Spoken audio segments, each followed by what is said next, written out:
विज्ञान याविषयीचे प्रवचन करणारे जे सर आले त्यांचा अल्पशा परिचय देत आहे. त्यांचं नाव रामकृष्ण गोविंद जामकर. शिक्षण MA झालेलं आहे उपकरणीकरण या विषयामध्ये. तेच उपकरण विभाग यातच सहाय्यक प्राध्यापक म्हणून श्री गुरु गोविंद सिंगजी अभियांत्रिकी व तंत्रज्ञान विभाग नांदेड येथे कार्यरत होते. 27 वर्ष त्यांनी नोकरी करून सन 2016 स्वतः स्वेच्छानिवृत्ती स्वीकारली. त्यांनी त्यांच्या विषयाचे अनेक शोध निबंधही लिहिलेले आहेत. तसेच परमपूज्य वरदानंद भारती त्यांचे ते शिष्य आहेत व त्यांच्यावर चरित्रावरही त्यांनी आम्ही वैकुंठवासी केलं का?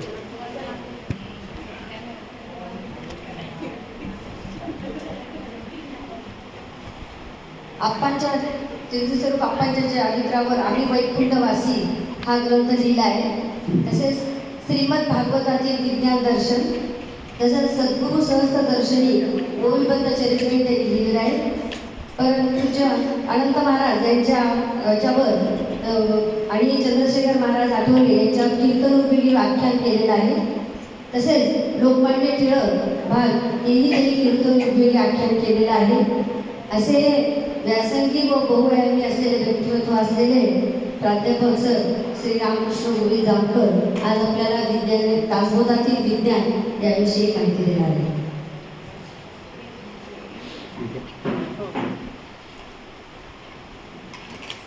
2 मिनिटं भजन करूया. हरे राम राम राम हरे हरे, हरे कृष्ण कृष्ण कृष्ण हरे हरे. हरे राम राम राम हरे हरे, हरे कृष्ण कृष्ण कृष्ण हरे हरे. हरे राम राम राम हरे हरे, हरे कृष्ण कृष्ण कृष्ण हरे हरे. हरे राम राम राम हरे हरे, हरे कृष्ण कृष्ण कृष्ण हरे हरे. हरे राम राम राम हरे हरे, हरे कृष्ण कृष्ण कृष्ण हरे हरे. हरे राम राम हरे हरे, हरे कृष्ण कृष्ण कृष्ण हरे हरे. कुंडली कवरदा हरि विठ्ठल सद्गुरु ज्ञानेश्वर तुकाराम महाराज की जय. जय जय रघुवीर समर्थ. योऽन्त प्रविश मम वाचमिमां प्रसुप्तां सञ्जीवयत्यखिल शक्तिधर स्वधाम्ना. अन्याश्च हस्तचरणश्रवणत्वगादीन् प्राणानमो भगवते पुरुषाय तुभ्यं. सदाशिवासमारम्भां शङ्कराचार्यमध्यमाम् अस्मदाचार्यपर्यंतां वन्दे गुरुपरंपरां. सद्गुरूंच्या आणि सकल संतांच्या चरणी नमस्कार करून आज माझ्या अल्पबुद्धीप्रमाणे आपण दासबोधामध्ये जे काही वैज्ञानिक संदर्भ आले आहेत त्यातील काही संदर्भाचा विचार करण्याचा आपण प्रयत्न करणार. तुमच्यासारखं काही मी अभ्यासू नाही आहे. तुम्ही सगळे अभ्यासू आहात, विद्वान आहात. आदरणीय मेहेंदळे काकासारखे अधिकारी व्यक्तिमत्व इथं बसले आहेत. आमचे परमपूजनीय स्वामी वरदानंद भारती म्हणायचे की पारायण करणं हे विंडो शॉपिंग करण्यासारखं असतं. माणूस बघून येतो मॉलमध्ये काय काय, मग आपल्या खिशाला परवडतं का बघतो. तसं मी पारायण थोडासा केलेला, तुमच्यासारखा अभ्यासू नाही आहे. जेवढं काही अल्पबुद्धीप्रमाणे मला जसं समर्थाने मला म्हणजे माझ्यासारख्यांसारखी म्हणलेलं आहे की समर्थ म्हणतात तैसा मी वाचा दुर्बळ की वाघ दुर्बळ. मी वाघ दुर्बळ आहे, पण वाघ दुर्बळ असलं म्हणून पूजाच करू नको का. तर ते कसं असतं माहिती का ह्याच्यामध्ये की संत मंडळी संत विनयाने बोलती ही तो माझी वस्तुस्थिती. संतांचं बोलणं हे विनयानं असतं. माझ्यासारख्यांची सोय करून ठेवली त्यांनी. तुकाराम महाराज म्हणतात धन्याचा तो माल, मी तो हमाल. भारवाई, मी हमाल आहे, तुमच्यापर्यंत आणून टाकायचा प्रयत्न करतो आहे. आणि हे सगळं जे काही प्रयत्न केलेला आहे तो आमचे परमपूजनीय चंद्रशेखर अनंत आठवले यांनी ज्ञानेश्वरीमध्ये काय वैज्ञानिक संदर्भ आहे याविषयी काही संशोधन करून एक दृकश्राव्य माध्यमातला एक कार्यक्रम अनेक तरुणांसमोर आणि इतरांसमोर सादर केला होता, स्लाईड शो प्रेझेंटेशन. तर त्याप्रमाणे म्हणजे जसं भगवान शंकर नाचू लागले म्हणे, तर भगवान शंकर नाचू लागले म्हणून इतर भूतांना पण नाचावं वाटलं. तसं भगवान शंकर नाचू लागले म्हणून मलाही वाटलं आपणही थोडं काहीतरी करून बघावं. आणि म्हणून दासबोधामध्ये जे काही वैज्ञानिक संदर्भ आहेत त्याचा थोडासा विचार करू आपण. आपल्याला माहिती आहे की समर्थ आणि तुकाराम महाराज हे एकाच काळामधले आहेत आणि दोघांनाही अर्थात दोन महात्मे, त्यांचं जे जरी रोज भेट होत नसली तरी ती भेट अलौकिक असते. त्या भेटीमध्ये जे काही होत असतं ते आपल्याला कळणारी गोष्ट नाही. पण समर्थांनी तुकाराम महाराजांबद्दल केलेलं जे वर्णन आहे थोडक्यात सांगतो. धन्य तुकावाणी, धन्य तुकावाणी, तुझी वाणी ऐकता उन्मनी दीप लागे. आणि शेवटी असं म्हणलंय, नवविधा भक्ती रुडविली अंगी, तारू कलयुगी दास म्हणे. असं तुकाराम महाराजांचं वर्णन समर्थांनी केलं आहे. आणि तुकाराम महाराजांनी समर्थांचं वर्णन केलं. काय वर्णन केलं? देशावरी आलो आता, लाभ कोणता यावनी, प्रेमे चित्ती आनंद झाला, जीव झाला दर्शने, भाग्य झाली दास भेटी, आवड पोटी दुनावे, तुका म्हणे श्रम केले, तितुके आले फळासे. आपल्याला कदाचित बहुतेकांना माहीत असेल की एक काळ होता जेव्हा वारकरी संप्रदाय आणि समर्थ संप्रदायामध्ये भेद काही लोकांनी निर्माण केला. पण आपल्या सद्भाग्याने, संतांच्या पुण्याईनी त्यांनी विशेष प्रयत्न करून हा भेद मिटवण्याचा प्रयत्न बऱ्याच अंशी केला. आत्ताच आपल्याला कदाचित आठवत असेल 2-3 वर्षापूर्वी आमोणेकर महाराजांनी मोठा दासबोधाचा कार्यक्रम संभाजीनगरमध्ये घेतला. असो, तर दासबोधाबद्दल, समर्थांबद्दल आमच्या परमपूजनीय स्वामी वरदानंद भारतींनी एक काव्य लिहिले, त्यातलं एकच फक्त दाखवतो तुम्हाला वाचून. ग्रंथराजम दासबोधम प्रपंच परमार्थयोः बोधकम कृतवान यस्तम रामदासम नमाम्यहम.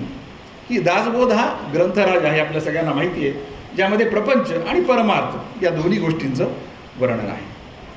हा मुख्यतः आध्यात्मिक ग्रंथ असला तरी यामध्ये अनेक वैज्ञानिक सिद्धांत आहेत.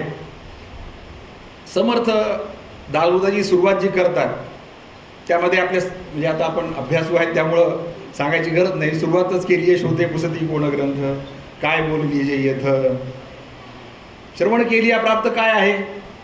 श्रोता मोस्ट प्रॅक्टिकल आहे, म्हणतो मला वेळ नाही, फुकटचा वेळ मी घालू इच्छित नाही, मला काय पाहिजे मिळतं ते सांगा.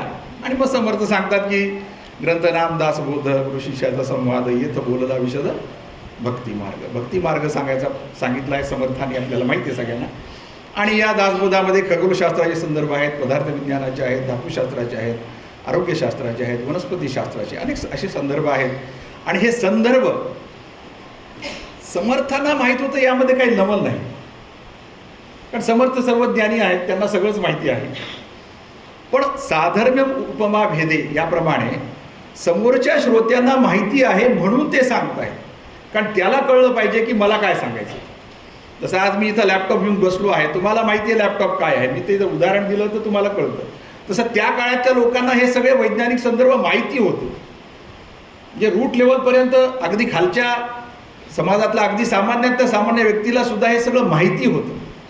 हा संदर्भ आपल्या लक्षात ठेवण्यासारखा आहे, कारण जे काही नॅरेटिव्ह सेट केला जातं, आजच्या भाषेत सांगायचं झालं तर जी काही विचारधारा प्रसृत केली जाती आहे ती आपण इथं जे सगळे मंडळी जमलो आहोत त्याच्या एकदम विपरीत आहे. आणि तो एक समाज जो आहे तो खूप मोठा आहे आणि तो तरुण वर्ग आहे. दुर्दैव आहे की तो तरुण वर्ग त्या नॅरेटिव्हला बळी पडतो आहे. आपण म्हणतो याच्यामध्ये काय, याच्यामध्ये काय, पण ह्याच्यामध्ये खूप काही आहे. हे जेव्हा आमच्या लक्षात येईल तेव्हा आम्हाला त्याचं महत्त्व समजण्याची शक्यता आहे की मी जे ऐकतो इथं बसून ते समाजामध्ये न ऐकणारी मंडळी खूप मोठी आहे.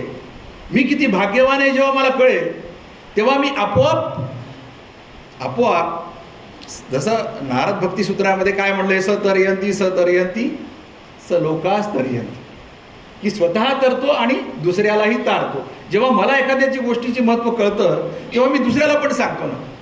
मला जर असं वाटलं की अरे ह्याच्यामध्ये काय, हे तर साधी गोष्ट आहे, पण असं नाही आहे. त्या काळामध्ये त्या लोकांना हे सगळं माहिती होतं. आणि याची सुरुवात समर्थ, मी जे म्हणजे सांगायचा प्रयत्न करत ती अशी आहे की समर्थ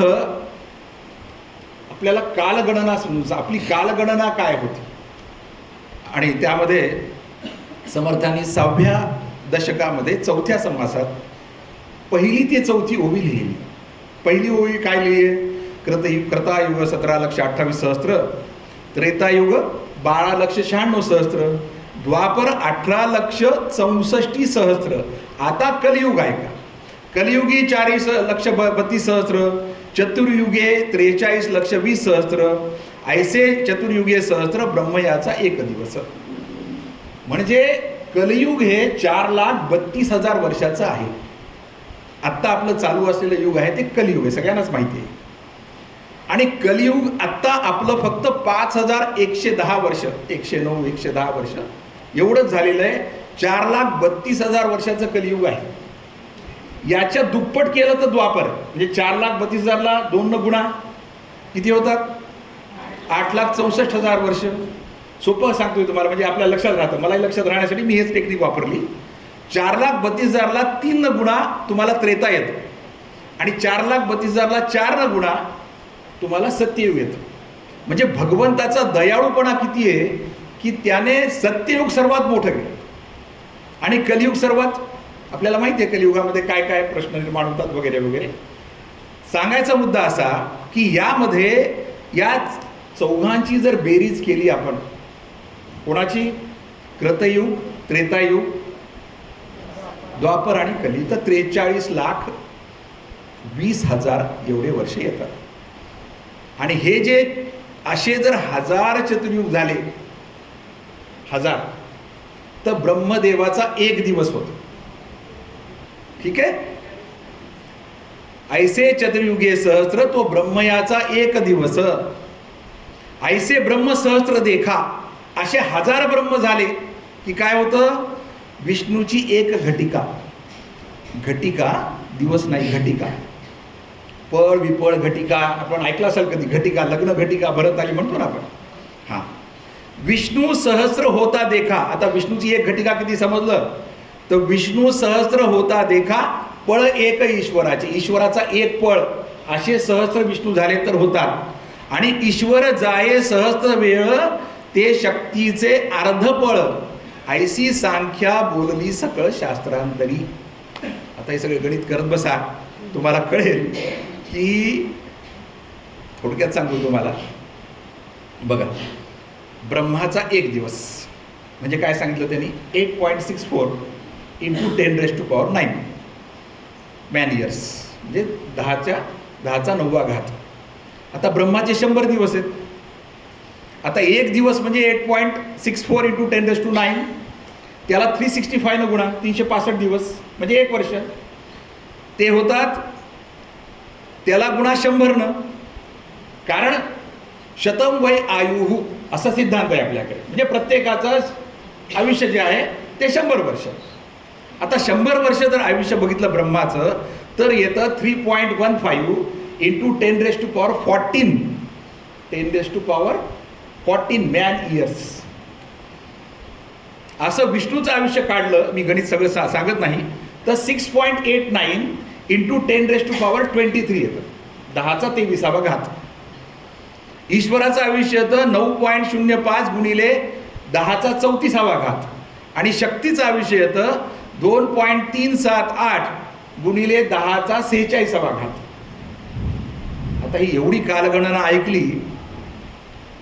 त्याचा स्पेक्ट्रम एवढा मोठा आहे. स्पेक्ट्रम शब्द म्हणजे इकडचा टोक आणि इकडचं टोक, ते एवढं मोठं आहे. लहानातल्या लहान परमाणू ते इतकं लांबपर्यंत गेल्यानंतर आजचं जे विज्ञान आहे त्यांना हे सोसत नाही हो. फार नाजूक मानसिकता आहे पाश्चात्य लोकांची. आपण समजतो ना, आपल्याला काय वाटतं अमेरिका म्हणजे कुणी बघा तुम्ही, आज शहरातले सगळे बघा तुम्ही, शिकलेले सगळे. माझा पोरगा USA आहे, मी असा वगैरे का, मी काही म्हणत नाही त्याच्याबद्दल, पण USA खरंच ग्रेट आहे का? मला सांगा, ॲक्सेप्टन्स लेवल जेवढी आमची चांगली, आपण काय दासबोधातून काय शिकतो की माझं जेवढं मी ॲक्सेप्ट ॲज इट इज करू शकतो का, तेवढा मी चांगला, असं लोक म्हणतात. अमेरिका ॲक्सेप्ट करतं का? तुम्ही पहिले, यू आर नॉट फर्स्ट म्हणते, आम्ही फर्स्ट. आणि ते हे सांगत असताना तुमची कालगणना जी आहे ती कशी फालतू आहे, आउटडेटेड आहे, हे सांगण्याचा प्रयत्न आम्हाला केला गेला. सुदैवानं कसं आहे माहिती का, की कार्ल सागन नावाचा एक तुम्ही काय करा, आता आपण सगळेजण आंतरजाल वापरणारे आहोत, इंटरनेट वापरणारे आहोत. तुम्ही यूट्यूबवर जा किंवा गुगलवर जा. गुगल गुरु, आमचा गुरु कोण आहे आज? गुगल आहे. गुगलवर जा, तिथं कार्ल सागन असं नाव टाईप करा. त्याचे खूप व्हिडिओज येतील. तो भारतप्रेमी होता, तो भारतीय तत्त्वज्ञानप्रेमी होता. त्या अनेक सिद्धांत जे आहेत ते स्वतः मांडलेत आणि त्याने त्याचा संबंध भारतीय तत्त्वज्ञानाशी कसा आहे अगदी छानपैकी विश्लेषण. त्यामध्ये तो म्हणतो की भारतीय कालगणना ही मोस्ट सायंटिफिक आहे. मी म्हणत नाही. जे समर्थांनी सांगितलं तर आम्हाला तेवढं कदाचित, म्हणजे तुम्हाला नाही, आपल्याला सांगायचंय कोणाला? आजच्या युवा पिढीला सांगायचं. मग युवा पिढीला समर्थ सांगितले काय, आई रोज उठून समर्थच म्हणते, दुसरं काही सांगतच नाहीस. मग त्याला कार सागन का असं आहे का म्हटलं की लगेच मग बरोबर आहे. मग लगेच अरे टाईप तर कर तू, कार्ल सागन म्हणायचं. त्याला सांगायचं पुढच्या पिढीला आपण की कार्ल सागन टाईप कर, तुला कळेल की भारतीय कालगणना किती प्राचीन आहे. आणि आपण पहिले नाही, ते पहिले नाहीत, आपण पहिले आहोत. आणि यामध्ये आणखीन एक तुम्हाला संदर्भ देतो. आकाशाची जडले नाते नावाचं जयंतराव नारेकरांचं पुस्तक आहे. त्यामध्ये पान नंबर 271 त्यांनी असं सांगितलेलं आहे, ते वाचून दाखवतो तुम्हाला मी. भागवतात आणि आणखीन काही पुराण ग्रंथात अशी कल्पना आहे की ब्रह्मदेव दिवसभर सृष्टीची रचना करून रात्री झोपतो. त्याचा दिवस आणि रात्र कालगणनेश्वर नव्हे, मानवी कालगणनेश्वर नव्हे. ब्रह्मदेवाचा एक दिवस म्हणजे 4 युगाची 1000 वेळा वर्तने. आणि हे सगळं मिळून त्याचं जे आयुष्य आहे ते 8.64 अब्ज वर्षे आहे. आणि त्यामुळे त्यांनी म्हणलंय हा कालखंड आधुनिक हबल कॉन्स्टंटशी जुळतो, हबल स्थिरांकाशी जुळतो, हे जयंतराव नारेकर म्हणतात. आणि या पार्श्वभूमीवर समर्थ दासबोधाचा लेखनकाल सांगतात. लेखनकाल काय?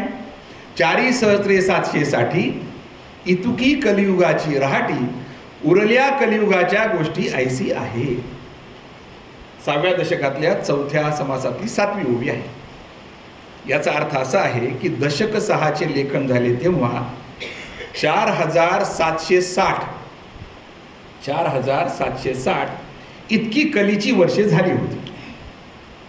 म्हणजे काय झालं की शके कोणतं होतं? 1581. कारण त्यावेळेस इसवी सन नव्हतं, शके होतं 1581.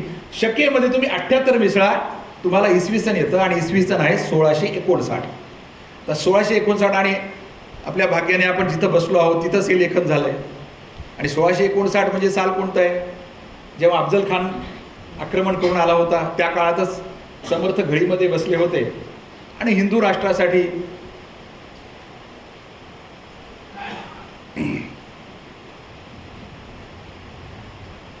असो. आता हे म्हणजे मी हे जे सगळं सांगतोय ना तुम्हाला, त्याचं एक मर्म असं लक्षात घ्यायचा प्रयत्न आपण करूयात की आज जर तुम्ही असं कोणालाही विचारलं की रामायण केव्हा घडलं, तर ते काय म्हणतात माहिती आहे का? त्यांच्याकडे एक सॉफ्टवेअर आहे. त्या सॉफ्टवेअरमध्ये रामाच्या वेळेस ग्रह नक्षत्राची स्थिती काय होती हे ते टाकतात. आणि त्यावरून रामायण काळ हे 6000 वर्षापूर्वीचा होता. तर आपल्या इथं बसलेल्या सगळ्यांना माहिती आहे की रामायण काळ केव्हा होता? केव्हा? त्रेतायुगात होता. आता आपण पाहिलं त्रेतायुग किती वर्षापूर्वीचं आहे? कमीत कमी 9 लाख वर्षापूर्वीचे आहे. 9 लाख वर्षापूर्वी. म्हणजे राम जन्माला आले ते त्रेताच्या अंती, म्हणजे त्रेतायुग संपून अजून द्वापर सुरू व्हायचं होतं त्या संधी काळामध्ये त्यांचा जन्म आहे. म्हणजे कमीत कमी 9 लाख वर्षापूर्वी राम जन्माला आले. आणि हे आम्हाला सांगतात की रामायण फक्त 6000 वर्षापूर्वीचं आहे. त्यांना आपल्याला ठणकावून सांगता आलं पाहिजे. आत्ताच असं एक खूप आदरणीय व्यक्तिमत्व आहे, अमेरिकेमध्ये काम केलेले ग्रस्त आहेत, नाव सांगत नाही, व्यक्तिगत टीका होते म्हणून सांगत नाही, चांगले व्यक्ती, सज्जन व्यक्ती आहेत. त्यांनी रामायणाचा काळ 12000 वर्षापूर्वीचा सांगितला. आणि त्यासाठी त्यांनी काय श्रम घेतले वगैरे वगैरे सगळं खूप मुलाखतीची विस्तारानं यूट्यूबवर आहे, पाहू शकता तुम्ही. पण चांगल्यांची सुद्धा चांगल्यांचा सुद्धा त्यांचा सुद्धा भ्रम होतो बरं. सज्जन आहेत, आपल्या परंपरेला धरून विचार करणारे आहेत, तरी सुद्धा त्यांना असं वाटतं की रामायण फक्त 12,000 वर्षापूर्वी झाले. आणि आपली परंपरा काय सांगते हे लक्षात घेतलं पाहिजे. पहिले यातलं मूलभूत गोष्ट काय, फंडामेंटल ही आहे की मला माझ्या परंपरेवर दृढ श्रद्धा पाहिजे की जर त्रेतामध्ये राम जन्माला आलेत, या सिद्धांतावर मी फर्म आहे, मी जर ठाम आहे, तर रामचंद्र 12 लाख वर्षाच्या आधी जन्माला आले, त्याच्या म्हणजे 12,000 वर्षापूर्वी नाही. त्याच्याशिवाय असं अनेकांनी गणित मांडून या पद्धतीने सांगितले. आता आपल्याला माहिती आहे की तिथं रामसेतू आहे. खूप प्रयत्न झाले ते रामसेतू डिसमेंटल करण्यासाठी, त्याला ॲडम्स ब्रिज नाव देण्यासाठी वगैरे वगैरे खूप प्रयत्न झाले. आपण कदाचित काही पुण्याची इथं असतील तर त्यांनी डॉक्टर भावेंचं नाव ऐकलं असेल. डॉक्टर भावे पुण्यामध्ये, ते स्वतः प्लेन उडवतात. त्यांना ते त्या प्लेनच्या क्लबमध्ये म्हणजे त्यांना ती आवड. मग त्यांनी ठरवलं की राम सेतू आपण हुडकून काढायचं. त्यांनी वाल्मिकी रामायणाचा अभ्यास केला, त्यांनी मेघदूताचा अभ्यास केला आणि ते गणितागत पद्धतीनं मांडून त्यांनी पुस्तक लिहिलेलं या विषयावर. गणितागत पद्धतीनं मांडून एक्झॅक्टली राम सेतूचं लोकेशन शोधून काढलं आणि ते गेले तिथं कुठं, रामेश्वरमला. रामेश्वरमला गेले, एक्झॅक्ट लोकेशन फाइंड आउट केलं, त्या नावेमध्ये बसले आणि त्यांनी लिहिलं पुस्तकामध्ये की मी ब्लँक होतो की या ठिकाणी रामसेतू असेल की नाही मला माहिती नाही. आणि त्या ठिकाणी त्यांनी समुद्रात उडी मारली आणि ते रामसेतूवरच उभं टाकलं. हे जे काम आहे ना, हे भावेने केव्हा केलंय, जेव्हा नासानी जे पब्लिश केलं चित्र, आपण आज इंटरनेटवर नासाचं चित्र आहे, त्याच्या 2 वर्ष आधी त्यांनी केलेलं आहे. आपले लोक खूप काम करतात. दुर्दैव असं आहे की आजचं प्रसार माध्यम हे समोर येऊ देत नाही. आपल्याला हे काम करायचं आहे. शेवटी समर्थांना अपेक्षित काय आहे, समर्थांना अपेक्षित आहे महंत. आणि महंत कोण आहे हो? महंत म्हणजे फक्त भगवा वस्त्र घातलेलाच माणूस आहे का? थोडी आपण आजच्या काळामध्ये समर्थांची क्षमा मागून थोडंसं बदलू आपण व्याख्या त्याची, की जो इंटेलिजंट आहे आणि मनुष्य हा बुद्धिमान प्राणी आणि जो ॲक्टिव्ह इंटेलिजंट आहे, आणि नुसतं ॲक्टिव्ह इंटेलिजंट नाही, तो निस्वार्थ आहे की ज्याला फक्त माहिती आहे की आपल्याला या राष्ट्रासाठी काहीतरी करायचं, बस संपलं. भावना महत्वाची. ती भावना जर समर्थांना अभिप्रेत अशी आहे, ते काम होतं. हे सांगणं आपलं काम आहे की हे असं झालेलं आहे. आणि म्हणून हे जे काही मी आता तुम्हाला थोडंसं प्रस्तावना करण्याचा प्रयत्न केला, ते यासाठी की एवढी सगळी प्राचीन कालगणना, तो रामसेतू एवढं मोठं विज्ञान आहे, एवढं मोठं तंत्रज्ञान आहे की बाकी कुठलं विज्ञान आणि तंत्रज्ञान सांगायची खरं म्हणजे गरजच नाही. की एवढ्या मोठ्या समुद्रामध्ये ब्रिज कसा बांधता येतो? जर विज्ञान आणि तंत्रज्ञानच नाही तर 12 लाख वर्षापूर्वी कसं बांधता येतो? तरी सुद्धा आजच्या जे काही वैज्ञानिकांनी सिद्धांत मांडले, ते न्यूटन असेल, आईन्स्टाईन असेल, त्या सगळ्यांबद्दल आदर बाळगून हे सगळे सिद्धांत आपल्याकडून पूर्वीपासून होते, हे आज प्रचार करण्याची गरज आहे. त्याशिवाय तुम्ही अध्यात्म सांगाल पुढच्या पिढीला, ऐकून घेतील, पण त्यांना पहिले विज्ञान सांगितलं तर ते अध्यात्म चांगलं ऐकून घेतील. आणि हे सगळं झालंय कशामुळं? एवढं सगळं हे असं नॅरेटिव्ह असा का पसरवला जातो? त्याचं कारण असं आहे, आमच्या परमपूजनीय स्वामी वरदानंद भारतीने राष्ट्र संरक्षण पोवाडा लिहिला. त्यामध्ये ते म्हणतात, मी क्यालोने बुद्धी पुरस्सर शिक्षण जे आम्हास दिले, तेणे चळली बुद्धी आमुची, खरे असे ते तिजन कळे. आम्हालागी असे शिकवला अगदी खोटा इतिहास, बुद्धिमंत त्या खरा मानती, तेने ओढवला नाशजी. की त्यांनी शिकवलं, ठीक आहे, त्यांना आपल्याला भ्रष्ट करायचं होतं, जे काही करायचं होतं ते केलं, पण आम्हाला खरं वाटलं आमचे बुद्धिमान माणसं फसले. कशासाठी फसले? पद, प्रतिष्ठा आणि पैसा, या 3 गोष्टीमुळं फसले आमचे बुद्धिमान लोक. त्याच पोवाड्यात असं लिहितात की लक्षात घ्या म्हणले, जगात जेव्हा वन्य पशु परी माग असले होते जन, नागरता ना वस्त्रपात्र ना फळे कातडे हे चिधन, त्या काळी ही सभ्य सुसंस्कृत ज्ञानवंत आम्ही होतो, वेद उपनिषद साक्षी याते स्वाभिमान ना पोकळतो. की आजपासून 400 वर्षापूर्वी 500 वर्षापूर्वी अमेरिका होतं का हो? पण आम्ही होतो आणि आम्ही समृद्ध होतो. आमच्याकडे सर्वच काही होते, ही पण एक अंधश्रद्धा आहे.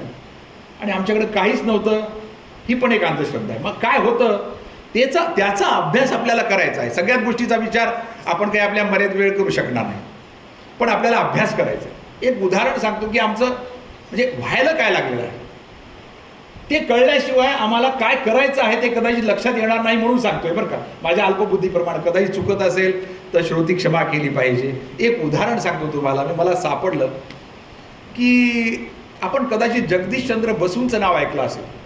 जगदीशचंद्र बसू म्हणून आपल्याकडे फार मोठे वैज्ञानिक होऊन गेले. त्याच्या चरित्रकाराने असं लिहिलेलं आहे, ते समकालीन आहेत आईन्स्टाईनच्या. तर त्यांच्या चरित्रकाराने असं लिहिलंय त्या चरित्रामध्ये की बसू भारतीय होते म्हणून आईन्स्टाईन इतकं फेमस झाले नाहीत. आईन्स्टाईन इतके प्रसिद्ध का झाले नाहीत बसू? कारण भारतीय होते आणि त्यांचा पिंडच वेगळा होता. काय पिंड होता थोडक्यात सांगतो तुम्हाला. त्यासाठी एक शोध सांगतो. पहिल्यांदा त्यांनी एक शोध लावला. शोध काय लावला? रेडिओ लहरी संदेश ग्राहकाचा शोध त्यांनी लावला. तो शोध त्यांनी कलकत्तामध्ये 1896 मध्ये कलकत्त्याला ब्रिटिश गव्हर्नर जनरलच्या समोर त्याचं डेमॉन्स्ट्रेशन दिलं. 1896. आता त्यांच्या चरित्रकाराने असं लिहिलेलं आहे बघा, वृत्ती कशी असते भारतीयांची. झालं असं म्हणे, त्यांना एक शोध ब्रिटिशच्या त्या रॉयल सोसायटी हॉलमध्ये, बहुतेक नाव मला लक्षात नाही आता, पण रॉयल सोसायटी हॉलमध्ये सगळे विद्वान जमलेले आहेत. त्यांच्यासमोर त्यांचा शोध त्यांना सादर करायचा होता. त्यांना शोध सादर करायला जायला 1 तास होता. तेवढ्या वेळात एक अब्जोपती माणूस, करोडपती माणूस, उद्योजक त्यांच्याकडे आला आणि तो म्हणाला बसूंना की तुम्हाला एक विनंती आहे म्हणे. ते म्हणे काय? तुम्ही हे शोध आज सादर करू नका. ते म्हणे का? काही नाही, मग आपण पेटेंट घेऊया, याचं पेटेंट घेऊया आणि मी तुम्हाला यातला फायदा, जे काही करोड रुपये येणार आहे ते तुम्हाला देतो. ते म्हणाले आमच्या देशामध्ये पेटेंट घेण्याची पद्धत नाही.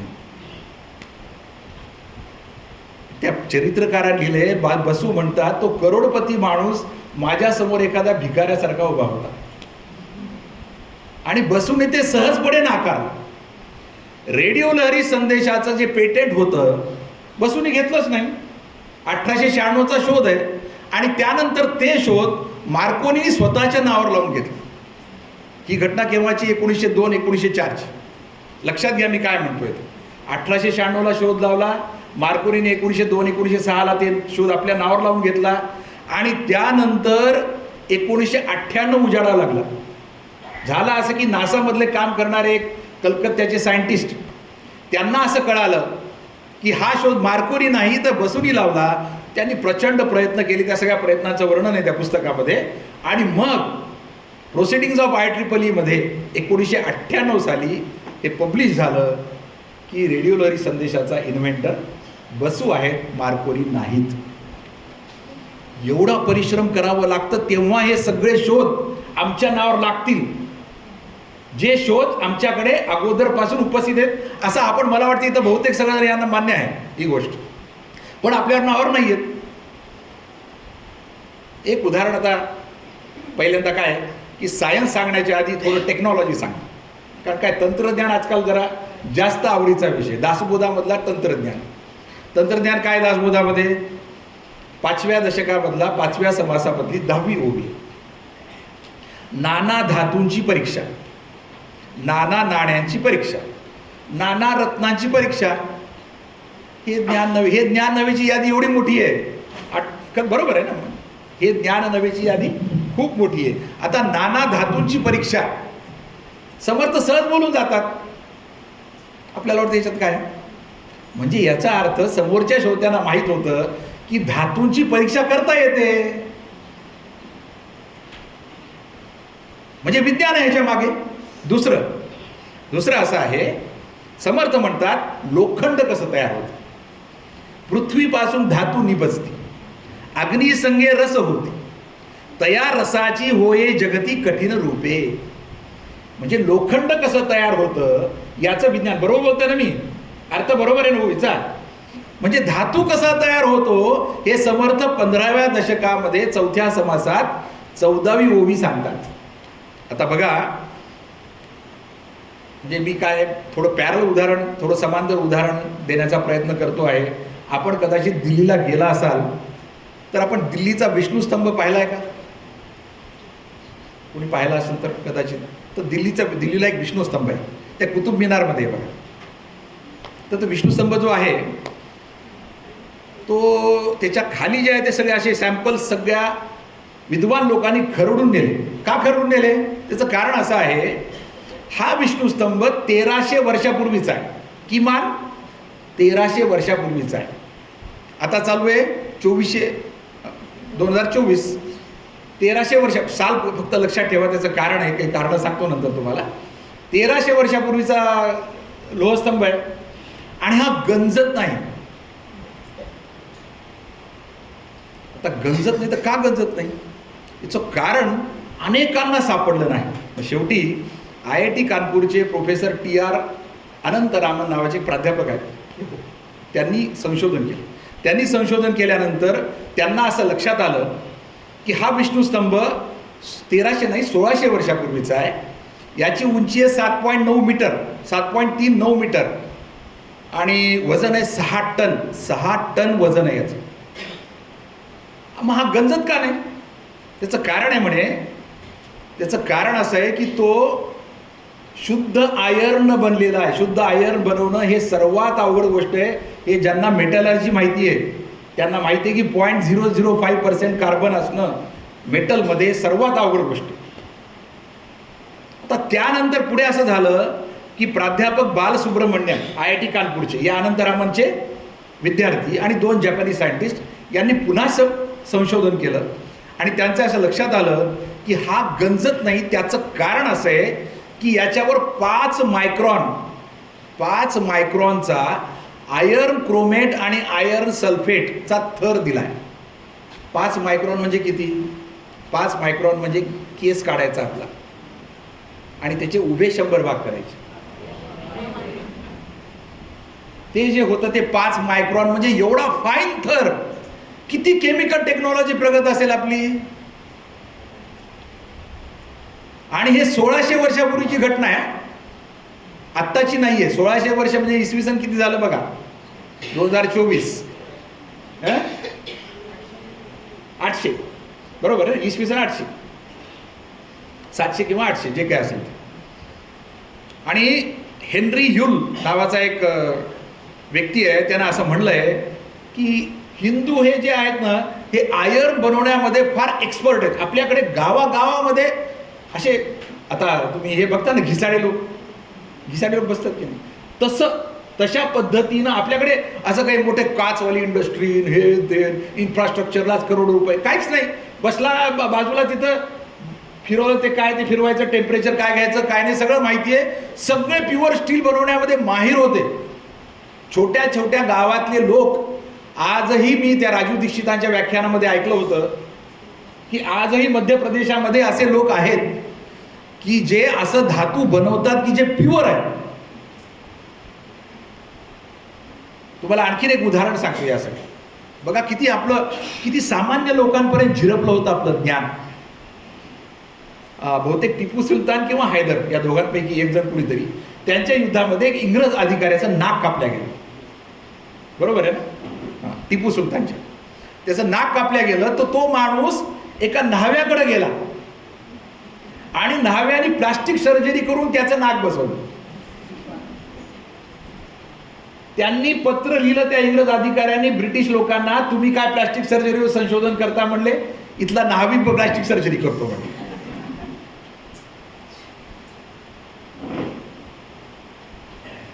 समर्थ पुढे म्हणतात बघा, संदर्भ अनेक आहेत. रत्नसाधाय करणे मृत्तिका लागे एक वटणे, किंवा नाना सोने परीक्षता अथवा वदन करिता, उत्तम सोने पुटी घालिता सावधान असावे.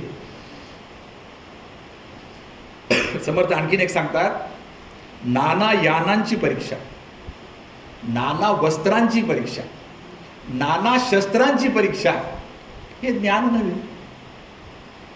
यानांची परीक्षा, वस्त्रांची परीक्षा. तुम्हाला जर आठवत असेल महाभारतातला प्रसंग, जेव्हा अर्जुन भेटायला आला, भगवंत झोपलेत अशी उशी घेऊन. बसलाय उशीला कोण? दुर्योधन. दुर्योधन बसलाय म्हणून भगवान झोपायचं नाटक करताय, कारण अर्जुन यायचं आहे. अर्जुन आल्यावर उठायचं आहे. वर्णन असं आहे की ते वस्त्र जे इतकं तलम आहे की भगवंताच्या श्वासानं हलत आहे. किती वस्त्र, आपल्या टेक्नॉलॉजी काय असेल बघा. इतिहास उघडून बघा की कलकत्तामध्ये अशी साडी बनायची की जी एका छोट्या पेटीमध्ये मावायची, आहे की नाही? काड्याच्या पेटीमध्ये मावायची. अशा हजारो कामगारांचं जे बोट होते, अंगठे होते, इंग्रजांनी कापले. समर्थ म्हणतात, नाना यानाची परीक्षा, नाना वस्त्रांची परीक्षा, नाना शस्त्रांची परीक्षा हे ज्ञान नव्हे, हे विज्ञान आहे, हे ज्ञान नाही आहे. समर्थानं म्हणायचं की हे विज्ञान आहे, जे पॉझिटिव्ह स्टेटमेंट हे आहे त्याचं. भृगुसंहितामध्ये एक श्लोक आहे, जले नौकेव यानम स्यात् भूमियानम रथम सतम आकारो अग्नियानम च व्योमयानम तदेवही. म्हणजे काय? नाव पाण्यावर तरंगते, आपल्याला सगळ्यांनाच माहिती आहे. आणि हे संदर्भ आहेत ना, नाव पाण्यावर तरंगते, नाव होती, हे संदर्भ अनेक ग्रंथामध्ये येतात. नावाचा संदर्भ प्रत्येक ग्रंथामध्ये आपल्याला सापडतो. आणि ज्यांनी भारत शोधून काढला असं आपले आजचे तथाकथित बुद्धिवादी समजतात. कोण शोधून काढला भारत म्हणतात आजचे? वास्को द गामा म्हणतात. Vasco the gamma. तर त्यानं भारत शोधून काढला. त्या चरित्रात उल्लेख आहे, मी म्हणले मला भारत सापडत नव्हता, तर भारताचा एक व्यापारी भेटला, त्याच्या नावेमध्ये बसून मी भारतात आलो, आणि त्याची नाव माझ्या नावेपेक्षा कितीतरी वेगानं पळणारी आणि कितीतरी समर्थ अशी होती, सगळ्या गोष्टींना झेलणारी. रथ भूमीवर चालतो, आकाशात याने, म्हणजे आकाश यान ही अग्नीच्या साह्याने चालतात, हे ज्ञान आपल्या, म्हणजे अग्निबाण सुद्धा आपल्याकडे माहिती होतं. जाता जाता एक संदर्भ देतो तुम्हाला. विमानशास्त्राचा संदर्भ आलाय भागवताच्या 3ऱ्या स्कंदामध्ये. झालंय असं की, थोडक्यात सांगतो कथा, की प्रजापती जे आहेत, कर्दम प्रजापती, यांचं लग्न झाले देवहूती बरोबर. आणि ते संशोधनात म्हणा, समाधीमध्ये म्हणा, काय घडले त्यांना लक्षच नाही आपलं लग्न झाले म्हणून लक्षात नाही हो. आणि ते रमले की त्याच्यामध्येच, आणि बायको म्हातारी झाली. मग त्यांना म्हणले आपल्याला बायको आहे, भगवंतानी सांगितले आपल्या पोटी अवतार घ्यायचा, काय करायचं म्हणले. बायकोला नेलं की त्या सरोवरामध्ये आणि तरुण करून आणलं. रसायन चिकित्सा आहे ना आपल्याकडे. आणि बायकोला घेऊन म्हणले आता खुश तर केलं पाहिजे बायकोला, मग फिरून आणलं पाहिजे. शिवतरगडावर नेऊ, नाही तर सज्जनगडावर नेऊ. नाही म्हणले, आपण सगळं भूलोकच दाखवू. आणि विमानात बसवलं. त्या विमानाचं वर्णन जे आहे ना, 3 श्लोकामध्ये आहे. सगळे श्लोक वाचत नाही, फक्त एकच वाचतो त्याच्यामधलं. दिव्योपकरणोपेतम सर्व काल सुखावहम. ते विमान कसं होतं? सगळ्या काळ, म्हणजे सगळ्या काळाचं सुख देणार होतं. आज AC कसा आहे आपला? थंड करतो, फक्त थंड. काही करतो का? साही ऋतूचा अनुभव तुम्हाला त्या विमानात मिळत होता. एवढं विमानशास्त्र आपलं प्रगत होतं.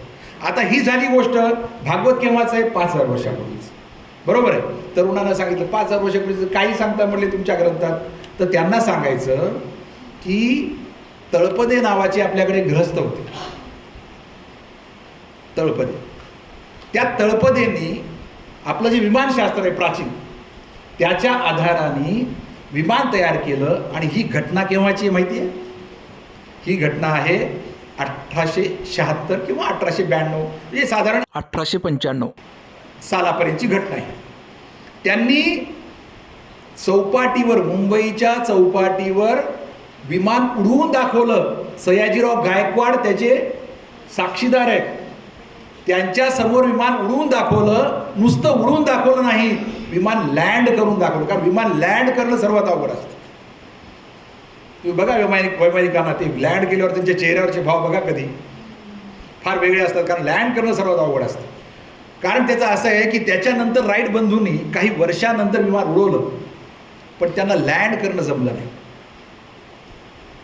आता ही जी बातमी आहे ही केसरीमध्ये त्या काळात प्रकाशित झाली आहे. 1895 साली त्यांनी जो विमान उडवला त्याचं नाव त्यांनी मरुत्सखा असं ठेवलं.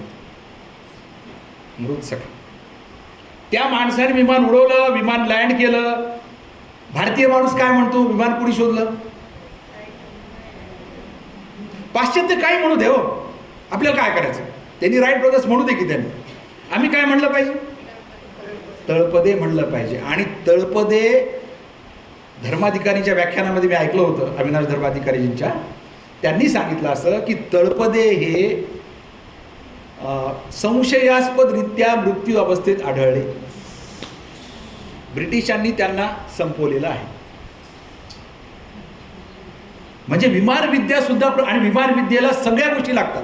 हे तुम्हाला सांगायची गरज नाही. टेम्परेचर लागतं, ह्युमिडिटी लागतं, सगळंच लागतं. म्हणजे सगळ्या गोष्टीची मोजमाप करण्याची पद्धत आमच्याकडे पूर्वीपासून आहे.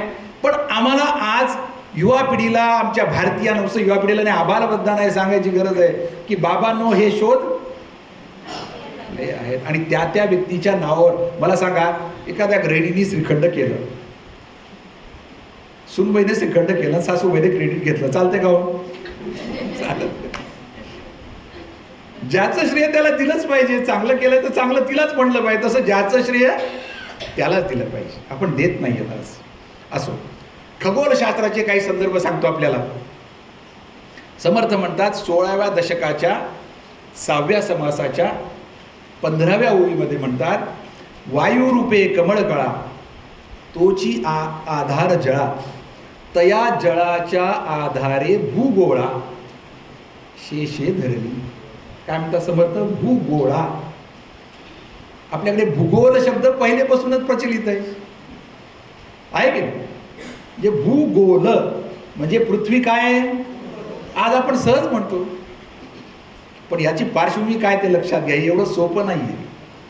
हे समर्थ केव्हा सांगतायत? 1659 मध्ये. बरोबर आहे. आता अजून 2-3 ओव्या त्याच ह्याच्या आहेत. 13व्या दशकात एक तशीच ओवी आहे. तेथे आरंभला भूगोळ, तर या भूगोळाचे मूळ सावधायका वगैरे वगैरे. आता आर्यभट्टांचा पुतळा पुणे आयुकामध्ये सुदैवाने उभारलेला आहे.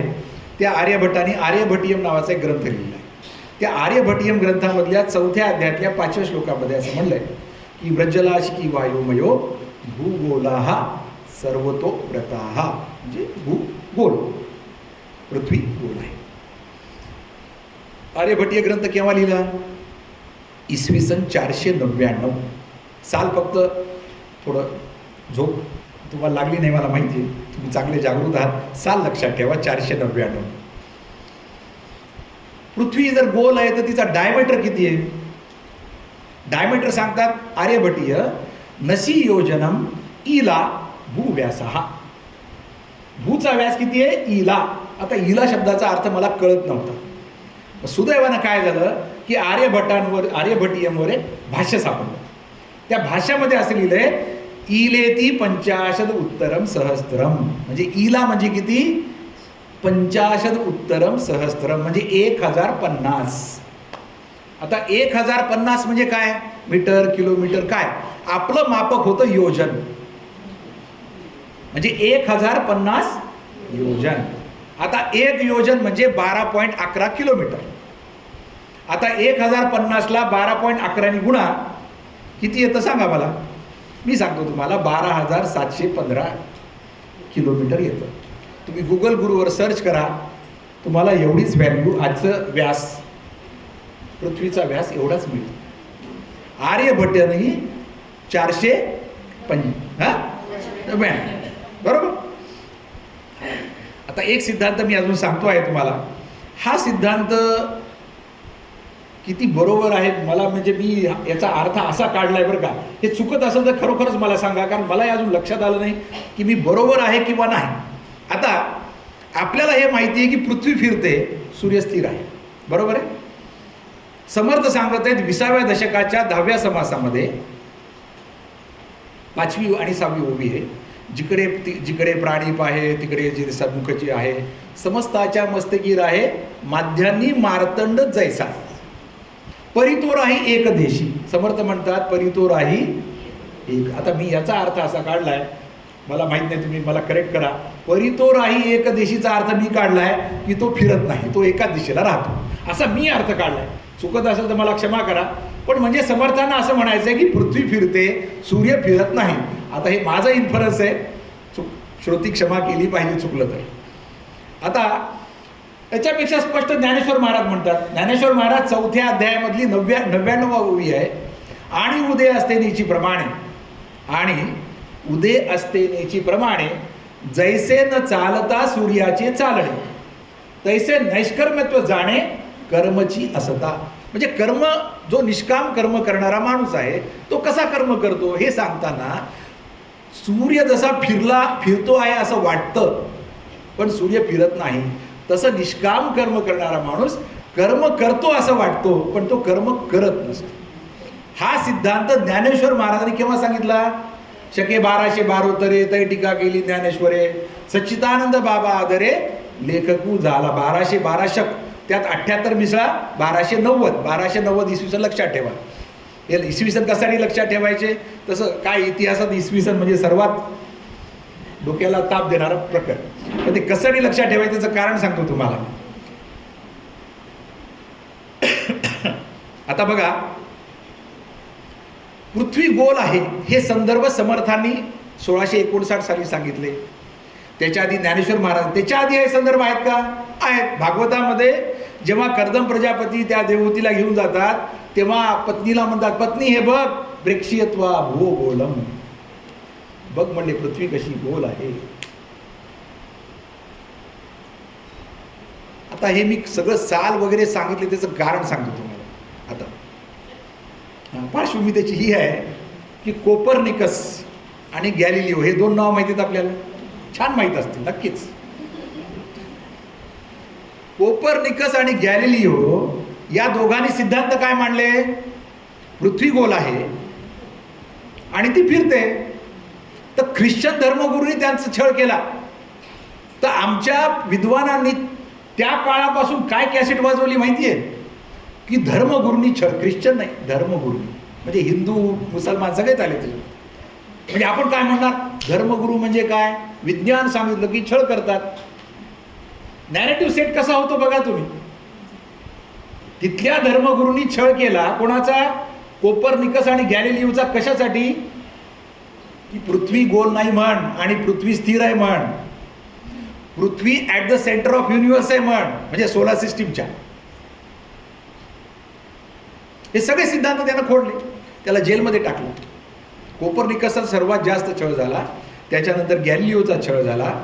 गॅलिलिओचं इसवी सन आहे 1564 ते 1642. 1564 ते, आणि सगळेजण बघा, the inquisition's ban on reprinting Galileo's work was lifted in 1708.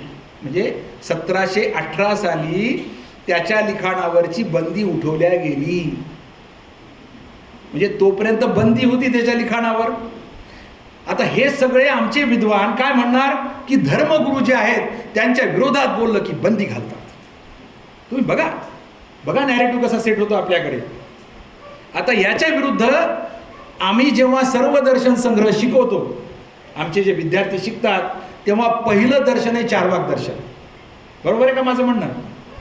Charvaka पहिलं शिकवतात, जो की वेदाला अतिशय घाण शिवाय देतो.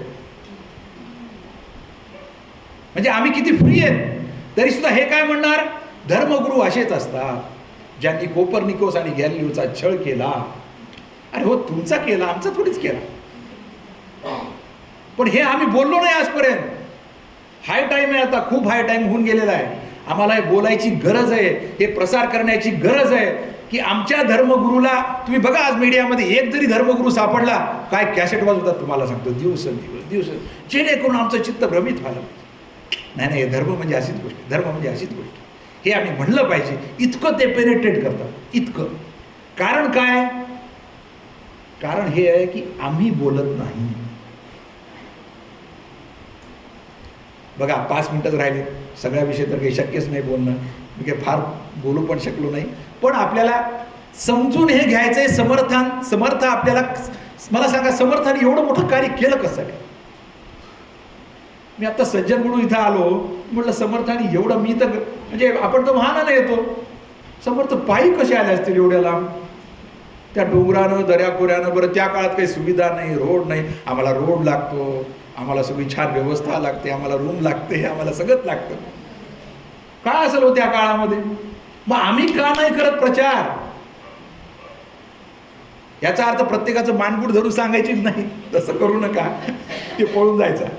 जिथं आम्हाला मिळेल तिथं आम्ही सांगू, तळमळीनं सांगू. हे बघा, एक लक्षात घ्या, सर्वात महत्त्वाची गोष्ट काय असते? सर्वात महत्त्वाची तळमळ. बस तळमळ पाहिजे अंतःकरणामध्ये, की हा नॅरेटिव्ह जो सेट झालाय, जो बुद्धिमान लोकांनी केलाय, जे माझ्या परंपरेत ते सगळं चुकीचं आहे, हे सांगण्याचा त्यांनी प्रयत्न केला. आणि यासाठी तुम्हाला सांगितलं तर आश्चर्य वाटेल, यूट्यूबवर उपलब्ध आहे त्या माणसाची मुलाखत, जो रशियाचा पूर्वीचा त्यांच्या गुप्तहेर संस्थेचा प्रमुख होता. त्याने सांगितलं की आम्ही निवडून बुद्धिमान लोकांना रशियात नेत होतो. निवडायचे माणसं, सगळे बुद्धिमान माणसं निवडायचे आणि त्यांना घेऊन जायचं रशियामध्ये. त्यांना सगळं समजून सांगायचं की तुम्हाला कार्य काय करायचं आहे आणि त्या पद्धतीनंच पुढे कार्य करायचं. हे जे होत आहे या विरोधात आपल्याला काम करायचं आहे. हिंदूंना काम करण्याची वेळ आहे. चुकीचं बोलत असतं क्षमा, म्हणजे मी बरोबर बोलतोय ना. आज पुन्हा एकदा अपर्णा रामतीर्थकर कुणीतरी बनण्याची गरज आहे.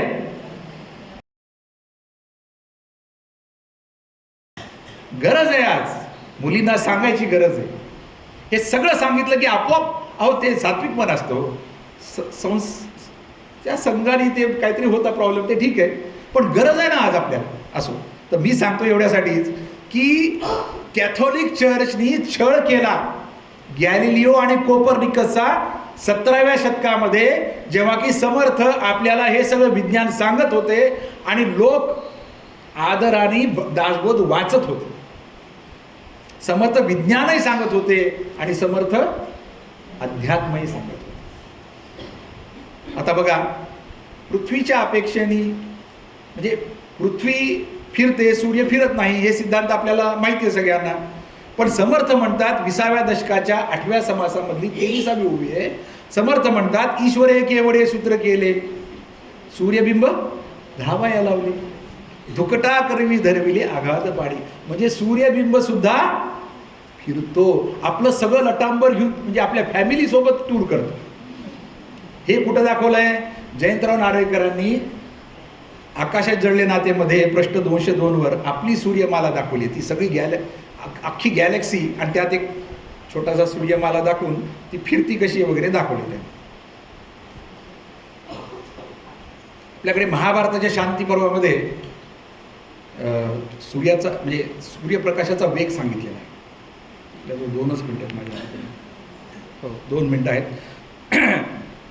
सूर्यप्रकाशाचा वेग सांगितला आहे. योजनानाम सहस्रे द्वे शक्ये द्वेच योजने एकेन निमिषार्धेन क्रममाणम नमस्तुते. सूर्याला नमस्कार आहे.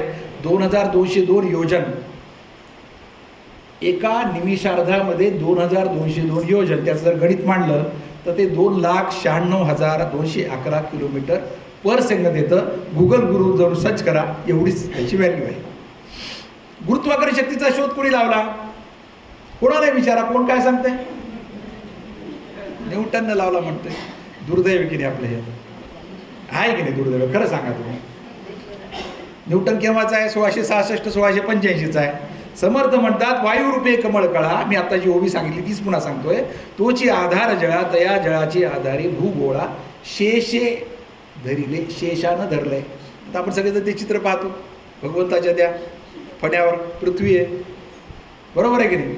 आमचे शेखरांना म्हणायचे एकच कल्पना आहे, पण सामान्यांचं सामान्य समाधान आणि विद्वानांचं विद्वान समाधान.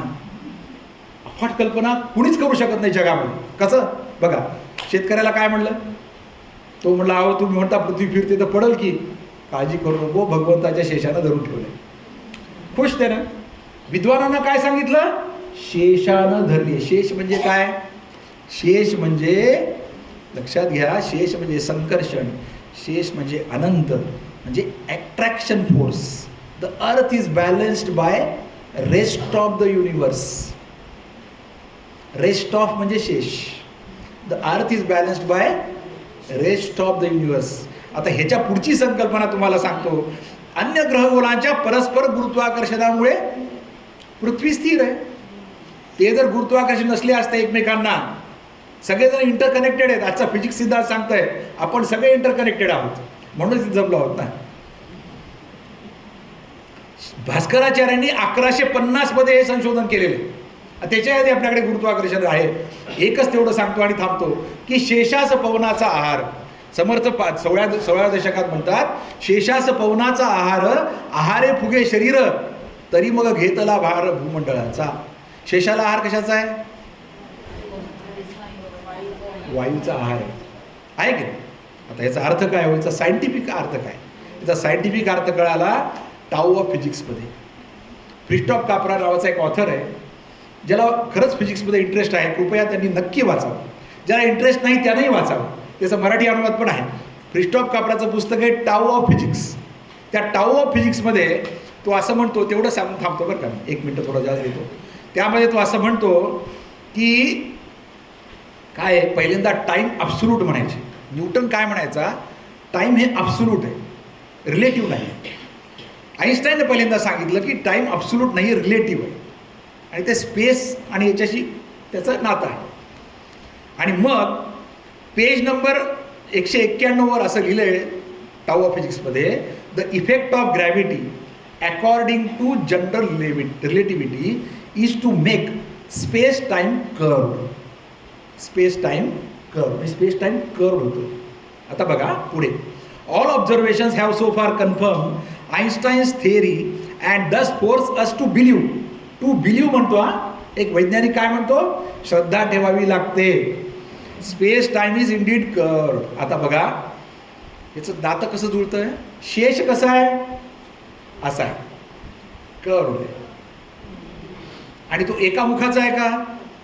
समर्थ म्हणतात जो बोलणेपणे विशेष सहस्रमुखाचा जो शेष, तोही शिळला निशेष वस्तून संगवे. सहस्रमुखाचा शेष आहे. हा जे फोर्स आहेत ना, हे काही एक नाही, असा इन्फायनाईट फोर्सेस आहेत वायूचे, की जे पृथ्वीला स्थिर ठेवत आहेत. असे बरेच संदर्भ आहेत. तुम्ही सगळे अभ्यासू मंडळी आहात, तुमच्यासमोर मी काय बोलणार बालक, पण मला जसं जमलं तसं सांगायचा प्रयत्न केला. ज्ञानेश्वर महाराज म्हणतात की अरे, 7व्या अध्यायात म्हणतात ज्ञानेश्वर महाराज की अरे येत विज्ञाने काय करावे, ऐसे न घेई मनोभावे. विज्ञानानं काय करावं, कशाला विज्ञान सांगायचं अध्यात्म असताना, असं तू म्हणू नको असं म्हणतात. आणि मग ते विज्ञानाविषयी थोडंसं बोलतात ज्ञानेश्वर महाराज. तर आपल्याला विज्ञानसुद्धा जाणून घ्यायचं आहे आणि आपल्याला पुढच्या पिढीला सांगायचं आहे. असा प्रयत्न आपण सगळेजण मिळून करू. शेवटी माझ्यासारखा एक सामान्य माणूस, तसं तुम्ही सगळ्यांनी शांतपणे ऐकून घेतलं. समर्थांच्या चरणी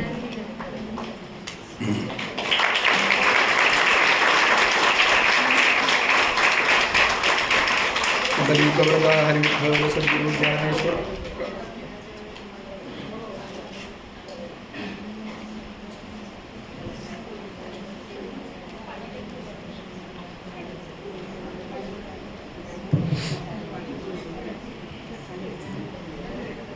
इंजिनिअरिंग अप्पांचे अनुग्रहित असलेले आदरणीय प्राध्यापक जामकर सर, साधारण ते नांदेडचे, मी नांदेडचा आहे. त्यांचा लहान भाऊ माझ्या भावाचा वर्गमित्र आहे. त्या दोघांचं खूप चालतं. आम्ही तसे वजिराबादला एका एरियात राहत होतो, तेव्हा परिचय नव्हता. ते पूजनीय देगलूरकरांचे व्याही आहेत. असं मोठं नाव आणि मोठा अभ्यास. महत्त्वाचं म्हणजे आपणचे चिरंजीव शेखर महाराजांनी ज्ञानेश्वरीतील विज्ञान त्याचे अनेक प्रयोग केले. मध्यंतरी एक 6 महिन्यापूर्वी आपल्या दासबोध समूहावर मी त्यांना ऐकलं. अनेक समूह आपले चालू आहेत. एक आपले आता इथं बसलेले आहेत ते स्वरूप मेहेंदळे काका, पहाटे 6 वाजता निरूपण चालू होतं, अव्याहतपणे चालू आहे. एका समासावर 12-13 दिवस बोललेले मेहेंदळे काका. दुपारी 3:30 वाजता एक अहमदनगरचा ग्रुप आहे. असे अनेक ग्रुप आहेत. एका ग्रुपवर मी त्यांना दासबोधातील विज्ञान सांगताना ऐकलं. मग मी त्यांच्याशी संपर्क केला आणि त्यांना दर 2 महिन्यांनी स्मरण देत राहिलो की तुम्हाला घळीत यायचं आहे, तुम्हाला घळीत यायचं आहे. एक वेगळा दृष्टिकोन, एक वेगळं व्हिजन आपण ओव्या वाचून जातो, आपल्या लक्षात येत नाही. पण या दृष्टीने, कारण आता काळ बदलत चालला, आपण आपल्या मुलांना रा आणि म लिहून दगडं लावून राम लंकेत गेला असं नाही म्हणू शकत नातवांना. त्यामुळे काय वेड्यासारखं बोलताय, असं कुठं होत असतं काय? त्याला हे प्रूव्ह करून द्यावं लागेल, त्याला पटवून द्यावं लागेल की असं झालेलं नाही. वाल्मिकी रामायणामध्ये जेसीबीचा उल्लेख आला. जेसीबी म्हणजे आताच्या भाषेत यंत्र, ह्याच्या साह्याने पुलं बांधली, झाडी मोठमोठी झाडं तोडली, अगोदर लोक पाठवले खायला कुठं जास्त मिळेल, पाणी कुठं चांगलं आहे, असा सगळा विचार, वैज्ञानिक दृष्टिकोन 1000 वर्षापूर्वी आपल्याकडे आहे. जामकर सर आपल्या सगळ्यांच्या विनंतीवरून या ठिकाणी आले. मी 16, 17, 18 त्या दरम्यान इथं व्यवस्थापक म्हणून होतो आणि मला वाटतं 17, 18च्याच दरम्यान मला सरांचा फोन आला की घळीमध्ये जायचं आहे आम्हाला. तेव्हा 3-4 ही मंडळी इथं आली, त्यांनी पारायण केलं घळीमध्ये बसून. त्यानंतर वेसणेकर सर आले एकदा, तेव्हा तर मी इथं व्यवस्थापकच होतो, नांदेडचे वेसणेकर सर. त्यांनी येऊन 5 दिवस राहून इथं पारायण केलं. पूजनीय आप्पांचा जो दृष्टिकोन होता तो समर्थांचा दृष्टिकोन आहे. समर्थांचं अवतार असं ज्वलंत हिंदुत्व आहे आप्पांचं.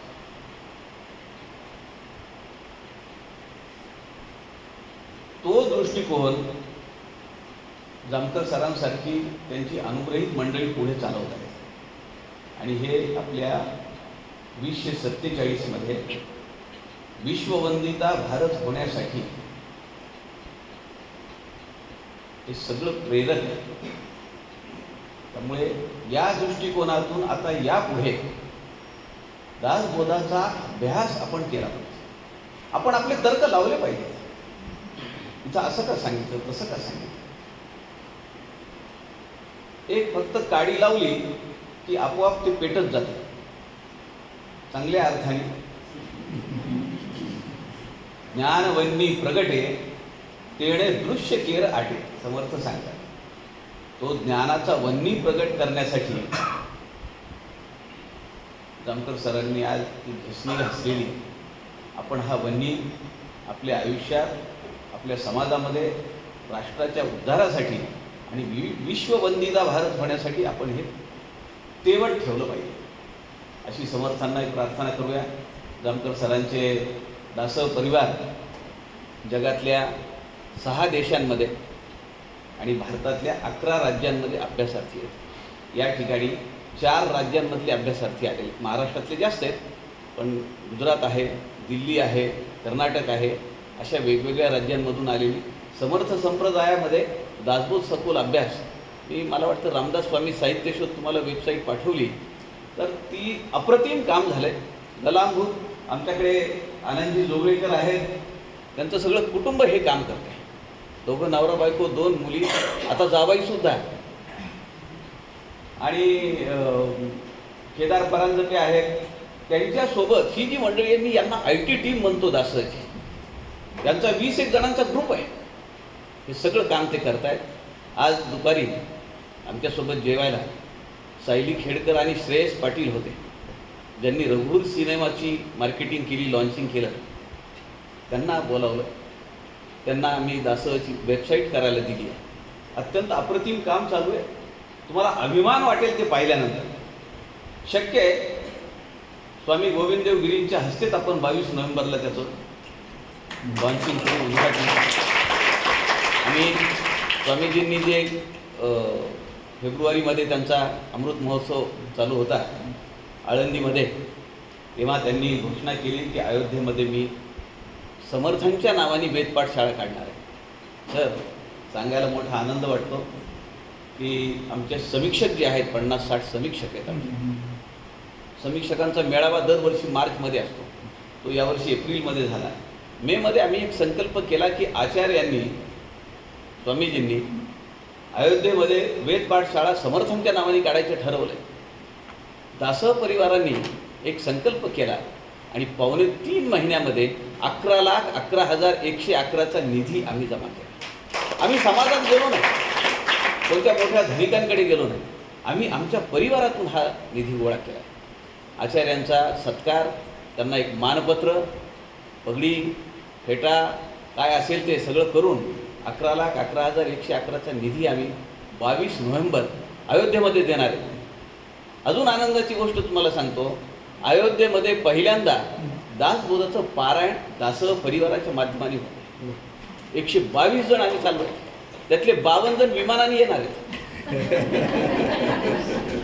हा परिवार अत्यंत सखोल अभ्यास करणारा, शिस्तबद्ध आणि दातृत्व संपन्न, अशा परिवाराची सेवा करायला मला मिळते हे माझं महत्त्वाचं आहे. जय जय रघुवीर समर्थ. आपण जामकर सरांचा शाल श्रीफळ देऊन आपण सत्कार करू.